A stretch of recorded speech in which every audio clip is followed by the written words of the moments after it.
Quick disclaimers, movie talks deal with the entire breadth of a movie, so in case you haven't seen The Big Lebowski, there will be spoilers. Also, it's worth noting while we do normally shoot with a 3-camera setup, and in this case we did, for some reason of technical glitchery or witchcraft, the left and right camera footage seemed to, well, not exist. So we're just going to be dealing with the wide shot, and there will be occasional jump cuts throughout. I hope that this does not impede any of your enjoyment, as this was a really fun movie talk for me. So, let's go.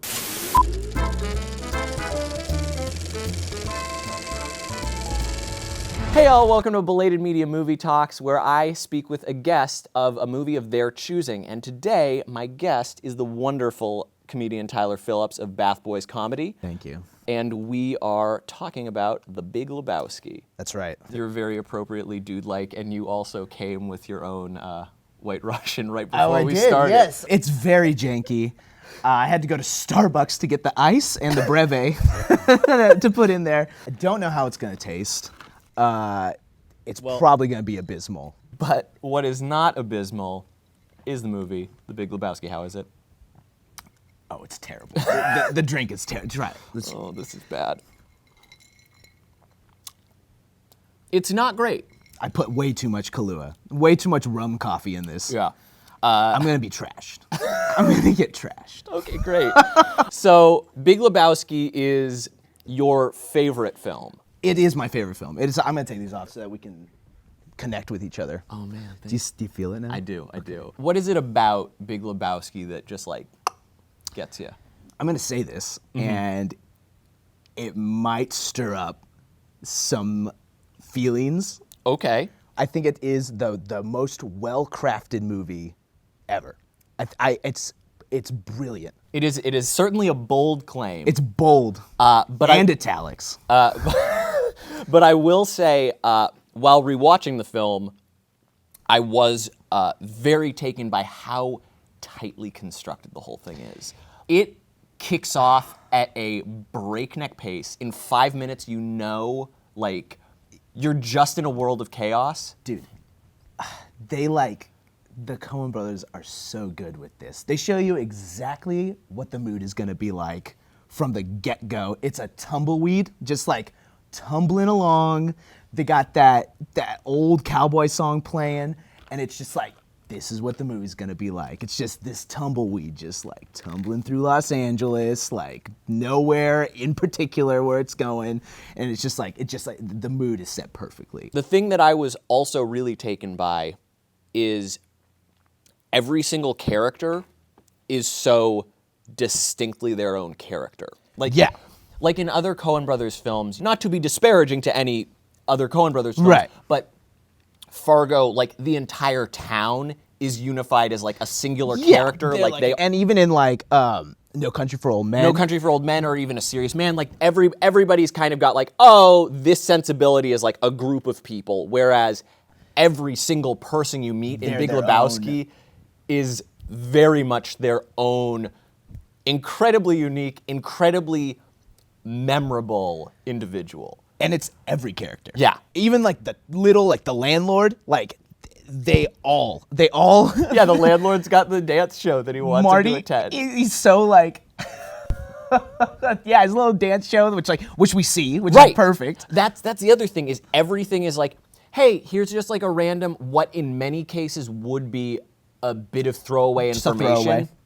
And it's like, nope, we're gonna be there. Like when they mention In-N-Out, that's a thing that comes back. It always comes back. Everything is there for a purpose. There's a purpose why it's there, and it always comes back. Even the dude, he repeats things. Right, the weird echo. Time. He echoes other characters, like lines of dialogue. Yeah, this aggression will not stand. To other characters, right. And then it's as if like he's trying to like make it. Like, he's like fumbling for like words, and he just like picks things that he's heard recently. Right, and like it's just great. Well, the character, Sam Elliott's character, the stranger, like when he first leads in, he's the embodiment of the times. Yeah. And so he's like the spirit of the West. Right. He's and like, so it's this very, in referring to the dude, like saying that the dude is like, and so it's very cool that he is always like taking a thing that somebody else is saying who is existing in this time and like kind of making it his own. So he is that amalgamation of like everybody existing in that present, Right. which is just so fun. And it's also fun because he spits something that he's heard back at another character, and 9 times out of 10 they disagree with it. Right. It's also usually like used very incorrectly. Yes. He's fumbling through things, and other people are like, what the fuck are you talking about, man? Like, Walter. You hear that phrase so much in the movie. What the fuck are you talking about? Like, nobody knows what's going on, and nobody is willing to take ownership that they are in the wrong. Ever. Oh, no, like, absolutely not. Big Lebowski is not. Maude is not. The dude is Walter not. Walter definitely is. Walter. Okay, so Walter is like the biggest fuck up the entire movie, and like the reason that everything gets worse. But everything that he says is correct. In that everything Yes. that he says about Bunny is correct. Like and the dude about her kidnapping herself. You know, spoilers. Yeah. By the way, you better have seen this movie. They have. I hope so, because no one saw it when it first came out. That's right. It bombed. It did terribly, and it was right after Fargo, and Which was that a big hit? yeah, like it won them like accolades all around. Right. I can't cite critics directly, but I know a bunch of critics were like, really? Like the Coen Brothers followed up Fargo with this? Like, how strange. And then it really garnered a cult following once it hit VHS. And Right. It's got a huge following. And Yeah. there's a Lebowski Fest. What? You didn't know about that? No, I did not know about Oh my Lebowski God, Fest. it's huge. It's Lebowski. It's kind of like what they do with Rocky Horror Picture Rocky Show? Horror Picture Show, that kind of thing. The Room, where like they have like viewings, but it's like a legitimate like festival in like different towns that these like people like they fund it and they like make it happen, and everybody Is dressed like the dude drinking White Russians. Well, not just that. Like there are dudes, but what people try to do is, you know, because they're trying to be like, they're trying not to do the same thing that everyone's done before. So Right. they do like, people have come up before as Walter's buddies that have died face down in the muck. They just are like in Vietnam costumes with like mud on them, and They're like, the nihilist right. Germans. They're like things that like are mentioned that you don't necessarily see, but like, and it's just like a all out, and of course bowling stuff everywhere. But it's a huge thing. On bowling has never been presented more romantically than in this film. Not at all. It's like the religion. Yeah, it is the prettiest shots of bowling alleys you will ever see. Oh yeah, so graceful. Like those the title sequence. Oh yeah, like everything about it does feel religious. It feels like you've got those slow moves over the balls, over the pins, like careening down the lanes. They're like hands over the like little air like things, and like just them like in the zone, and like just and the shot of them of it like of it pulling out. Yeah. And then like each like person like coming into frame, and like just like, oh, it's so good. it's slow motion to that song. La la la la. But back to Walter. Okay. Yeah. I feel like, well, to the whole cast, like it's really unbelievable how everyone like nails it on the head. Yeah. One of the ones who, in past viewings, didn't strike me as much, but on this viewing, I was having so much fun with him. Philip Seymour Hoffman as Brand. Dude, he is incredible. His little tie like fixings, and like he like has like his arms like at his side, like, And he's so needlessly cheerful about stuff, but then he always calls him dude, like right. It's so perfect. Just like well, dude. Well, dude. Yeah. This is our concern. This is so good. And it's like Philip Seymour Hoffman as Brandt. Those are bit parts. Like Right. that's a supporting role. Right. But He brought it like as if it was his like yeah. he was a lead role. It Yeah. was so good. Also, I realized, and it's something that comes up in a lot of Coen Brothers films, the randomness of life, and how just like life is strange and you just kind of roll with it. The fact that the nihilists show up And there's like this fucking brutal scene, like Walter. Well, Walter's the fucking brutal one. Well, yeah, Walter's the brutal one, but then it ends with just like Donnie on the ground. And they're like, "What happened?" And it's like, "Oh, nothing that had to do with any of not this." at all. Like, or maybe like the stress caused him, but like he had a heart attack. Yeah. Oh no, he's having a heart attack. Dude. and he's dead. Like, it's such a shitty fate for him. But it's so funny. Yeah. This movie is like their funniest movie, I think, by far. Oh, the bit after everything with the teenager Oh yeah. and like destroying the car. Yeah. We've had all this like background lead up of like, oh, where does he live? He lives right like near there. It's near an In-N-Out. And then when they are driving back, Oye, como va?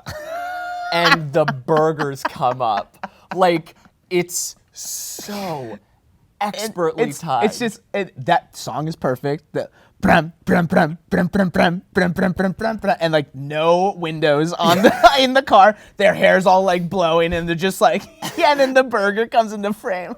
They went to In-N-Out afterwards. They're just like the complete disregard of like like the dude. fucker, dude.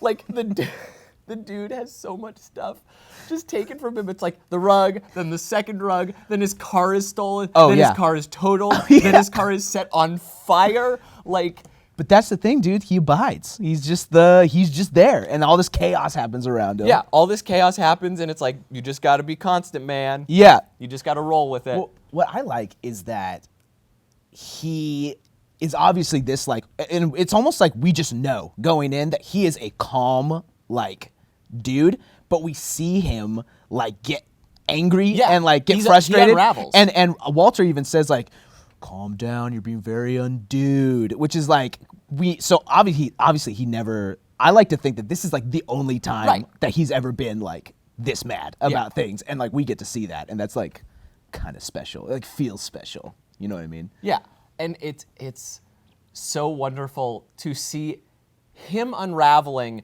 but he's clearly like the smartest person kind of in the room, like although he's completely out of his element the whole time because he's the only one who knows everything and everybody's going to him. But despite the fact he doesn't know everything, he actually does. Right. He just hasn't pieced it all together until the very end. And he's the one who figures it out at the very end. He's the one who figures it out at the end, and then, he gets like a quasi victory of sorts. Yeah. Like Does he get his rug back? I can't remember. I can remember. That's the White Russian sneaking its way in. Great. He does not get the rug back, or he definitely doesn't get Maud's rug back. Right.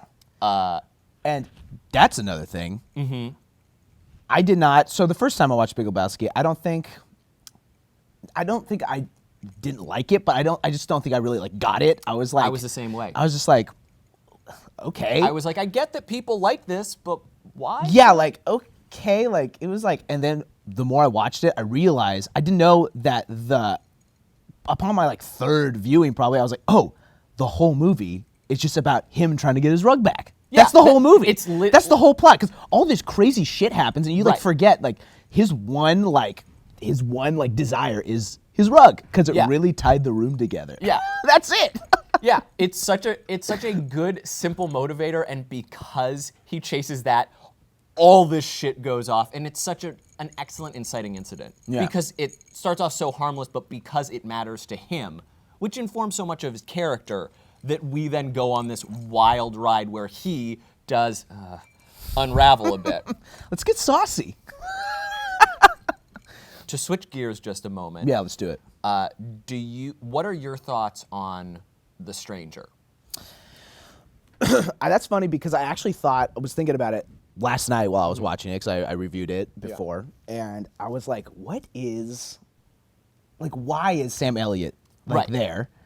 And I think that he is like the embodiment of like the spirit of the West, because he's just like there. He like appears. He literally appears. Right. It's camera pushes in on the dude, and then it pulls out, and he's just there. It's also really fun because they acknowledge one another as though the dude and he have met. Yeah. But it seems like the first time that they've met. They've met. Yeah.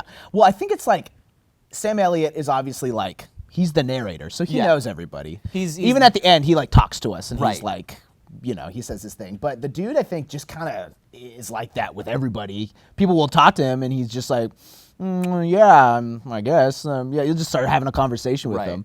But yeah, I still like am kind of. I think I've got to like watch it a little more to like fully understand. There's that weird part of me as I rewatched it, thinking like, okay, if he represents one thing, like, does everybody else happen to represent, like, if he represents God, let's say, Right, yeah. like, then what does that reflect of, like, are Walter and Donnie like embodiments of the dude's like rage and earnestness, or like they're all like everybody is sort of a that's kind of true. I never a fun like plant of his emotional ranges. That's true. I never really thought about that. Donnie is very like questionable, Meek like and very like he's complacent. He's fine with it. Yeah, very out of touch with things. Yeah. Always asking like, "What are you talking about, dude?